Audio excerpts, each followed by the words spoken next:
This video is sponsored by Genshin Impact, a game some of you may have heard of. I actually got the chance to play Genshin Impact way back at PAX East 2020 and was immediately floored by just how good this game can look. In case you're unaware, Genshin Impact is an open world RPG and you can play it on PC, PS4 and 5 or even mobile, which runs really well and looks way better than a mobile version ought to. Genshin Impact has just launched its 2.0 update, known as the Immovable God and the Eternal Euthymia, which includes a brand new, huge region, Inazuma, ruled by the Electro Archon Baal, God of Eternity. Inazuma is an archipelago rich with history. In fact, its westernmost island, Yashiori, is cleaved in two by a huge rift. This canyon was created when the God of Eternity fought a huge serpent. Baal defeated it with a thunderous slash so great it not only killed the serpent on the spot, but tore the island itself apart. Genshin Impact's world is huge and fully explorable. In fact, right now the game's only made up of 2 of the 7 planned major nations of Teyvat, well 3 including the brand new Inazuma, and it's still absolutely massive. You can run, climb or glide freely around the world. There are gacha elements, which isn't personally my thing, but you're able to play Genshin Impact completely free if you choose to. So start your adventure by clicking the link in the description down below.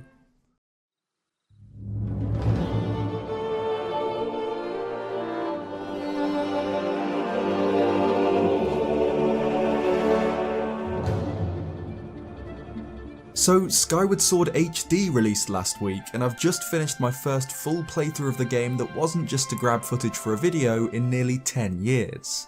I did grab footage though, so let's make a video. Skyward Sword is a mixed bag when it comes to Zelda bosses. It's known for some of the absolute best in the series, but also has some that are nearly universally hated. I've made boss ranking videos before, but never given my opinion on all of the bosses in a single game. So as I've just finished Skyward Sword HD, let's rank the boss battles. Subscribe if you haven't already for more Zelda content, and let's get into it.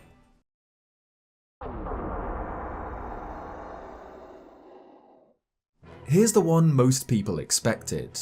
The Imprisoned is my least favourite Skyward Sword boss. But it really shouldn't be. The concept is incredibly cool.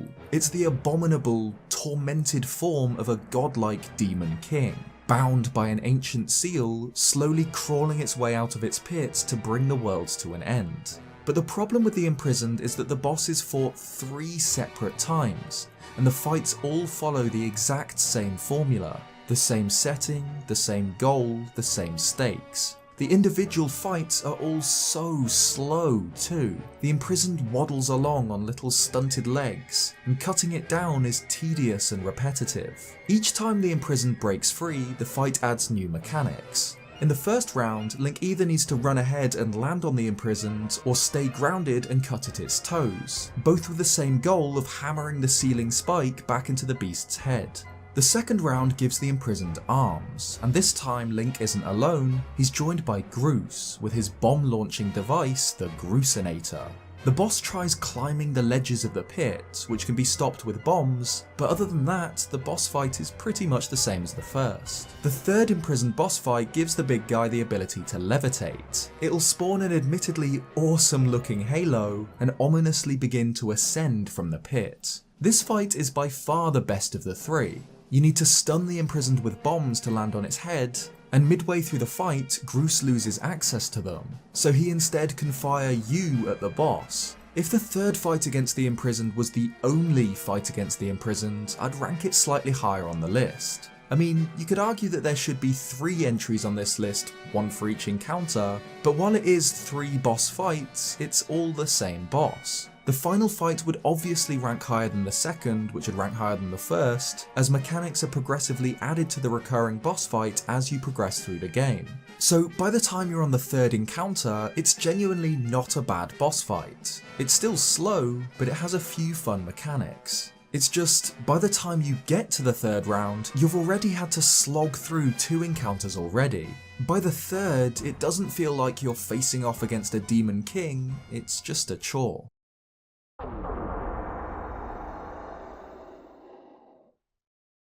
Skolderer is, in my opinion, the game's most forgettable boss. The fight isn't particularly bad or unfun, it just isn't good or fun. And it doesn't help that it suffers from the same problem that the Imprisoned does, in my opinion, a problem shared by the next entry on this list too, that the boss's design just makes it really hard to take seriously. After traversing the Earth Temple, just before exiting into the Earth Spring and finding Zelda, Link enters a huge final chamber.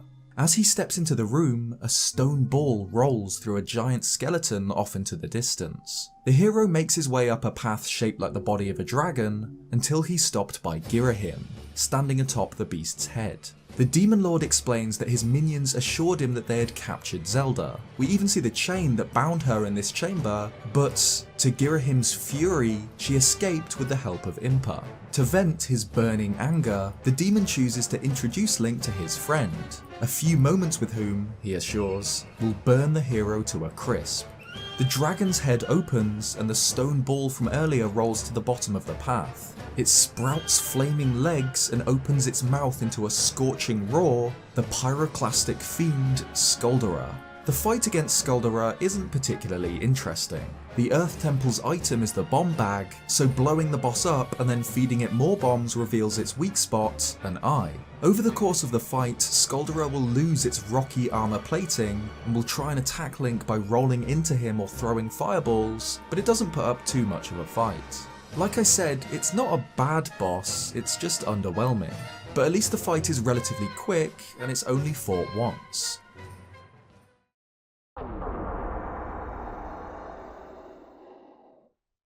The Sand Ship is one of the series' most creative dungeons. Instead of a dark, subterranean complex, it's, as its name suggests, a ship, once piloted by ancient robots tasked with guarding Nehru's sacred flame.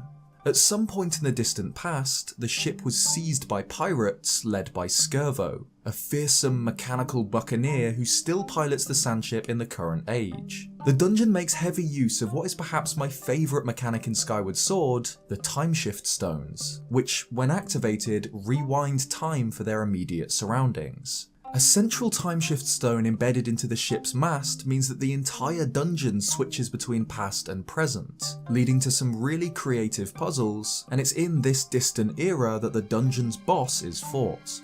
After finding the squid carving and entering the captain's quarters, the ship is attacked. Great tentacles tear through the hull, the writhing arms of some unseen leviathan below.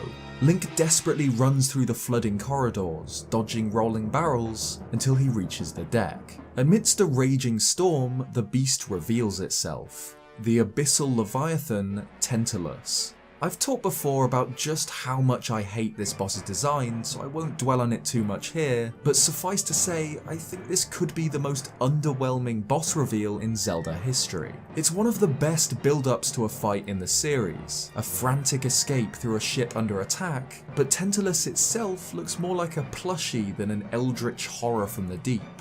The fight itself is pretty straightforward, but isn't actually too bad at all. The first phase involves using skyward strikes to cut through the tentacles that burst through the decking, causing Tantalus to surface, who can then be damaged by targeting its eye.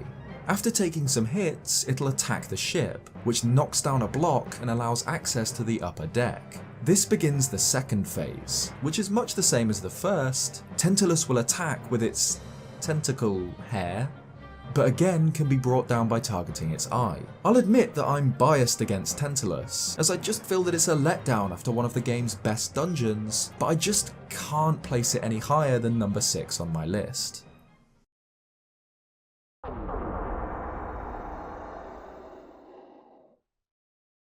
Levias is the Great Warden of the Skies, a duty given by the goddess Hylia long ago. Recently, however, Levias isn't the same.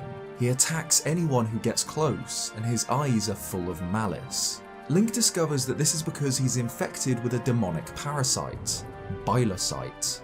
The atmosphere of this battle is brilliant. Levias and Bilosite are fought as an overworld boss of sorts, in the Thunderhead, an area of the sky caught in an eternal storm. The first phase of battle is fought while airborne, requiring Link to maneuver his loft wing and charge at the parasitic eyeballs sprouting out of the deity. When they've been destroyed, Bylosite's head emerges from the whale's blowhole, and Link lands on its back. The second phase of the battle is a game of Dead Man's Volley, a Zelda staple. Instead of just getting progressively faster though, Bylosite instead forces you to bat back its projectiles in one of 3 different directions. First to hit its frills, and then as it ducks left or right. The battle against Levias and Bylosite has great atmosphere and music, and the designs of both of them are brilliant, but the fight itself is pretty simple.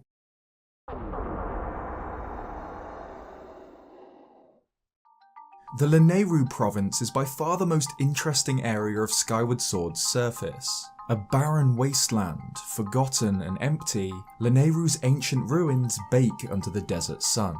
However, the province wasn't always this way. Lanayru was once lush and green, full of vibrant flora and fauna, and its inhabitants prospered. A mysterious, powerful society of ancient robots once called Lanayru home, and its green fields were the foundations for factories, temples, and mines. One such place was the Lanayru mining facility, a complex presumably once used to refine timeshift stones. In the past, it was incredibly advanced. It featured engines and conveyor belts and was defended by powerful automata. In the present, however, the facility is decrepit, buried under thick sand that has built up over the centuries, and is crawling with Araka, tiny cyclopean scorpions said to live for 1,000 years. The mining facility's boss is fought in the present, disused version of the factory. Bursting out from the sand below, Moldarak, the 1,000-year arachnid. It's an Araka that has survived its millennium-long larval stage and is now fully grown. The fight against Moldarak isn't particularly difficult. Link must take out the arachnid's pincers by slashing the eyes at the right angle. Occasionally, the boss will submerge itself in the sand, requiring Link to use the dungeon item, the Gust Bellows, to force it back out. Once declawed, a few stabs to its single remaining eye will finish it off. Another Moldarak is fought later on at the shipyard. After Fee tells Link to use the Gust Bellows to look for clues in the sand, he accidentally unearths a second 1,000-year arachnid, which is a cool surprise boss fight. I love that we can see the boss's larval form infesting the Lanayru province, reminiscent of Goma's larva, but overall Moldarak doesn't stand out too much. Its design is very simple but effective, and the fight itself is the same.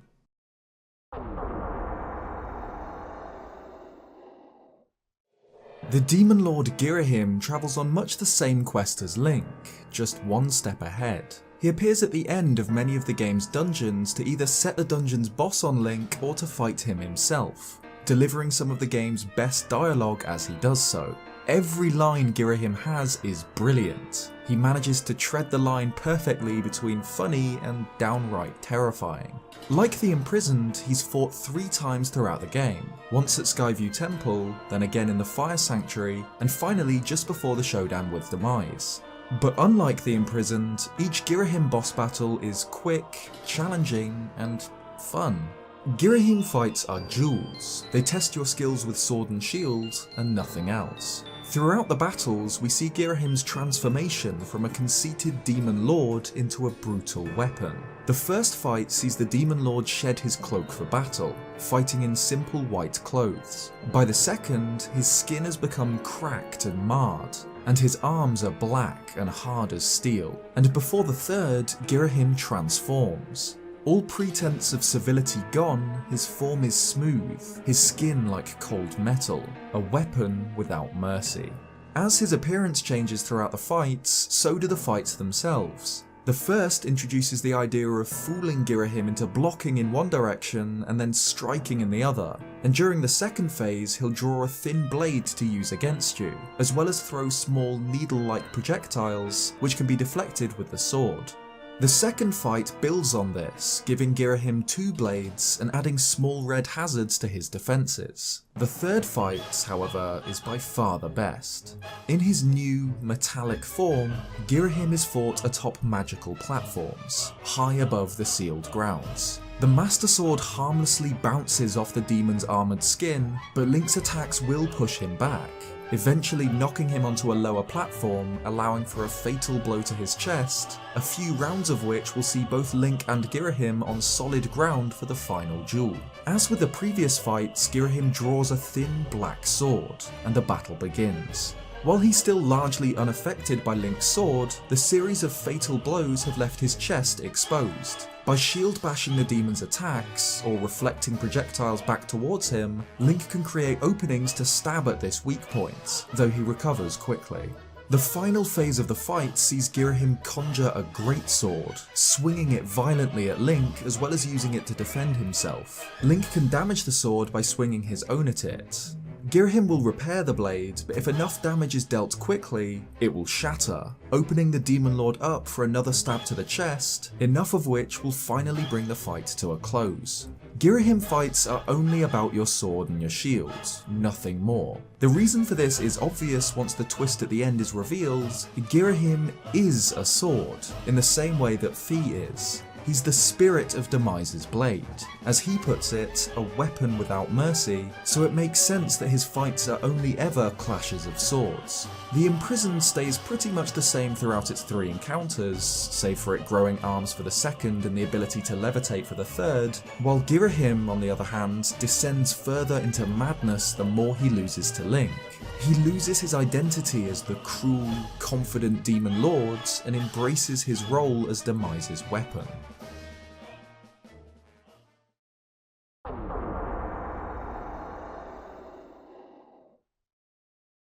Demise is the source of Hyrule's eternal torment. A being of unknown origin, a demon bent on bringing the world to its knees, a warrior fueled by hatred for the goddess and her people.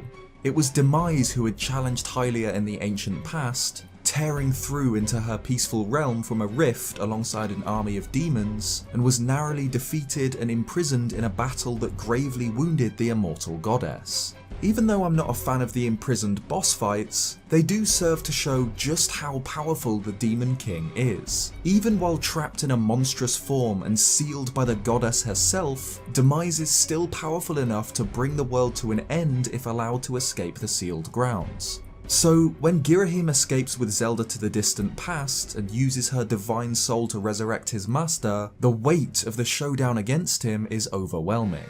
Demise wields a colossal, twisted mockery of the Master Sword. Just like Fi is the spirit of the goddess's sacred blade, Girahim is the spirit of the Demon King's sword. Link's bravery surprises Demise, who has never before seen a human do anything but cry at the sight of him and cling to the goddess. But the hero stands against him, barring his entry into the world of the living, a final obstacle between the Demon King and the Triforce. Because of this, Demise allows Link to challenge him in single combat, a duel which will decide the fate of everything, and so creates a portal to a different dimension where he awaits his challenger. The Demise boss fight is, in my opinion, the most difficult final boss battle in a 3D Zelda. Like with Girahim, the battle is fought purely with the Master Sword, the only weapon capable of damaging the Demon King. For the first phase, it's a straight duel, though Demise is quick enough to block most attacks, countering with massive swings of his own.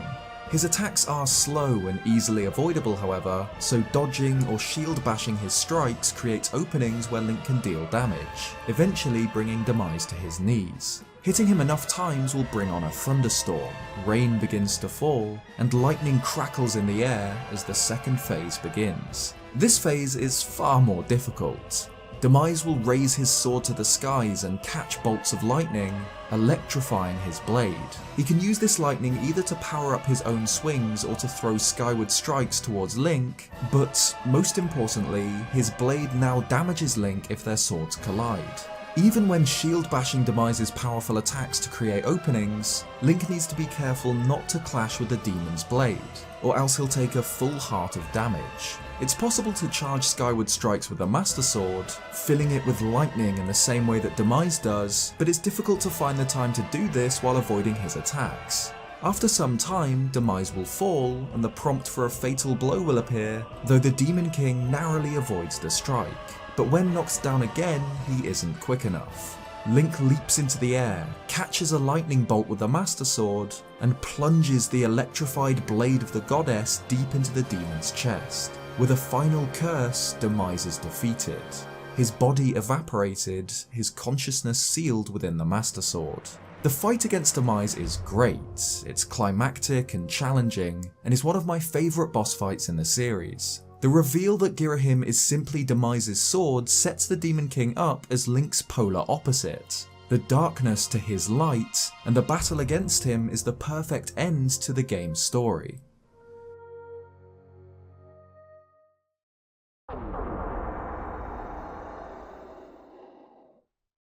The Ancient Cistern is, without a doubt, Skyward Sword at its absolute best. It's a strange, heavenly shrine with puzzles based around water, but has a strong theme of inversion.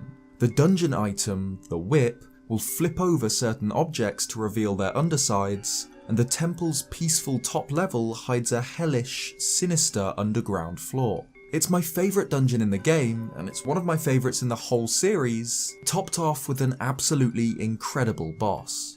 After descending into the bowels of the cistern and braving the horrors of the cursed bokoblins, Link ascends through the dungeon's ceiling into a hidden top floor. Here he finds a small chamber, empty save for a golden construct in the centre, and the demon lord, Girahim. Just like in the Earth Temple, Girahim chooses not to deal with Link himself. Instead, Girahim suddenly vanishes, and the machine beneath him spurts into life. According to Fee, Koloktos was designed and built as a guardian for the Ancient Cistern, forged to eliminate intruders. However, Girahim's cursed energy powers it far beyond its conventional limits and takes control of its mind. At the will of the Demon Lord, the ancient automaton brings its full sacred might to bear against the hero, which, interestingly, might be an early example of malice corrupting technology, an idea we see explored heavily later on in Breath of the Wild. During its first phase, Koloktos is immobile. With cursed magic spewing from its joints, the machine throws curved blades at Link with 2 of its 6 arms, attempts to crush him with another 2, and uses the last pair to protect its exposed chest. The fight makes great use of the dungeon's item, the whip, which Link must use to sever the automaton's arms from its core, allowing him to attack its weak spot. After enough damage has been dealt, Koloktos literally steps it up. The machine tears itself free of the ground, revealing 2 legs, locks its weak point behind a cage, and then pulls out 6 massive scimitars. Koloktos in this stage can deal a lot of damage with each swing, but Link can again use the whip to rip its arms from its body. This time, though, the weak spot is protected, so Link has to pick up a discarded sword and go to town on the ancient robot with its own weapon. Attacking Koloktos with its own scimitar is so satisfying. You can really feel the weight of these swords, and with them Link can not only break apart the automaton's remaining arms, but destroy its legs and smash into the cage on its chest, and hammer at its weak spot. Koloktos will recover and occasionally spawn cursed bokoblins, but a couple of cycles of using its swords to attack its chest will finish the boss off. With a really creepy child's laugh, the cursed energy that powers it is expelled, and the machine falls lifelessly to the ground. In my opinion, Koloktos is one of the best Zelda bosses, not because it introduces anything particularly new, but because everything it does so well. Its design and backstory are unique and interesting. The boss theme it shares with Moldarak is brilliant, it makes great use of the dungeon's main item, and it makes you, Link, feel powerful by using its own massive weapons against it. It's my favourite boss in the game, and it's one of my favourites in the entire series.